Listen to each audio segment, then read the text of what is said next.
What's going on, guys? T2RX6 here, back for another Transformers review, and today we're going to be taking a look at the Fall of Cybertron Shockwave, and I absolutely adore this character.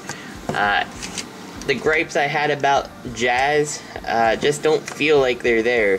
He's still like a little bit narrow and such, but Jazz has a way when you get him in hand of feeling exceptionally small. And I don't feel the same when I pick up Shockwave. I just feel like he's better.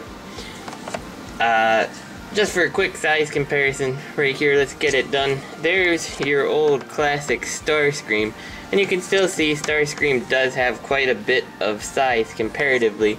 But I did pull out one of the newer deluxes. And this is the Spinister slash, I can't remember his Hunt for the Decepticons name.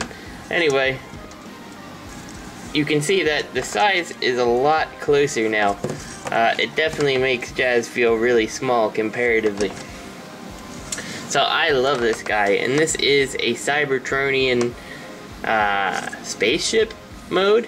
It's essentially a big mobile cannon that's a gun, but not a gun.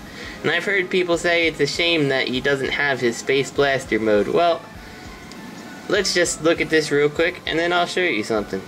You can see that he's got some nice, molded in thrusters. It would be nice to have some color on these, but I'm ultimately not sad that it's not there. From the bottom, you can see his chest and the Decepticon logo, but there's no visible head.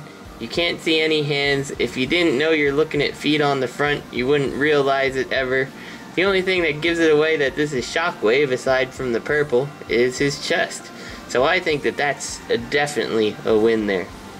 So, like I said, people complain that there is no gun mode, but I realized if you bring the fists or the arms down and you split them apart like you're gonna transform it, and then you swivel this on around and then close everything back up again, check this out. You can drop these down. That's looking okay. Let's take the wings here and let's put that back. It's a little small in your hand, but it most certainly works for a gun mode. I suppose you probably could move one of the legs so it's more like a trigger, but I like to have something substantial to grip. I don't find that bad at all.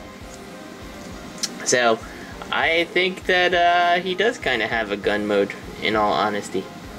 So, let's go ahead and just take him right onto his robot mode here. We already got it started with his arms, so let's just flip these on out to the sides, and then we can take his fists here and you kind of grab them by this little piece here and flip them on out. So we got that. We'll make his shoulders pretty in a minute. What we'll do now is we can leave these fins up if you did what I did for the gun mode. Let me raise the camera here. Now, you're going to take this assembly and just rotate the whole thing around like this. And when you go in, it's going to give that awesome little automorph that pops his head up. Once his head's up, you can go ahead and plug in the shoulders to the arms, and we'll just fix his arms here. So, he's got some fists going on. Now we come down to his legs. The first thing we're going to do before we do anything is rotate the side panels on around, and you'll see that you got this little hole here and you got the peg there. Should just kind of line up, and it doesn't really secure very well, just kind of sits in the hole for placement. I like that because it at least lets you know that you have it in the right location. So we'll put that back. We'll flip his little feet down, and then from there split his legs, take his gun and unpeg it from the square tab there, and you're done. You've got Shockwave here. And I just think that looks really, really nice. So before we actually get on to doing some size comparisons here, let's just go over a little bit of the articulation here. He has a rotation around here, and the way it works, you can get the full 360. He's got a swivel up here, and he's got a ball jointed elbow, so he does have plenty of range of motion that he can get because of that system. He has no waist, which kind of stinks. His head is just on a swivel, just because of how it works with the pop-up mechanism. His legs here, ball jointed on the hips, quite a range of motion. Could technically 360 if you kind of work his leg properly. He has a knee, which is good, and then a little bit of foot rotation. So he doesn't have any side to side. Oh, I forgot, he does have a swivel at the knee. It is a bit hindered by this back piece here, but it does pretty much what you want it to do. You can get it angled in. If you bend his knee straight, you can clear that back piece before you bend his knee again. A little bit of disappointment is that you have all this hollow stuff here, but ultimately, since my Transformers sit on a shelf like this, most of the time you're not going to notice that type of thing. So, when we compare him to, say, Jazz, he still feels like a very small figure overall. In fact, Jazz feels a little more substantial in this mode just because of how wide his chest is. But overall, I'm still pretty happy with Shockwave. I would have liked to have seen this guy as a Voyager though. But when I compared him to other things in my collection that sit well on my classic shelf, that I also would have liked to have seen as Voyager, here is the classic Seeker, which you can see is not all that much taller than him. Most of his height comes from the shoulder pylon things, which, you know, the tips of the wings on Shockwave do a good job. Another character that I wish I had a nice Voyager representation for on my shelf, but still looks pretty darn good on my shelf, is the music label Soundwave. So Shockwave's a bit smaller than him. I can live with that on my classic shelf.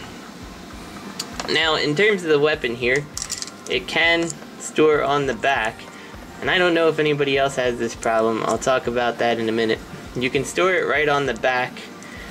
I don't know. I don't really like how that looks. This is supposed to be the representation of the scrap maker from Fall of Cybertron and War for Cybertron, and it just plugs right into his hand. This is also how they show him having, and this would be the correct side to have it on, kind of his blaster arm thing. I think it's a little bit big. It's cool because it's in War for Cybertron and Fall of Cybertron, so I can get behind that. This barrel is also, I believe, removable. I'm not the only one who seems to have this problem. It doesn't stay on very well for me, but you do get this like 3-barreled cannon type thing under, which is kind of cool. The one thing that does disappoint me about this figure though is that he does not have the purple Shockwave arm, and that is probably the only thing I really would have loved to see. I can even live without the little hose and stuff, which I do want to find a way to add that to mine eventually. But yeah, he just would have looked a lot better if he had, either optionally or as an additional accessory or something, the Shockwave cannon arm. So, of course, I could not live with mine not having it, so I developed a little add-on that took all of 2 seconds and sacrificed a junker alternator I had that gives him his little blaster arm. And how much better does it look? He will look so good with a flip-out blaster or something like that. But overall, this is a really nice toy, with really good light piping, as I would expect from Shockwave. So if you see this guy in stores, I would not hesitate at all to pick him up, because he is well worth the cost in my opinion. Someone like Jazz, I think it's a bit more subjective if you're a fan of the character, but Shockwave absolutely, I think, is worth the cost.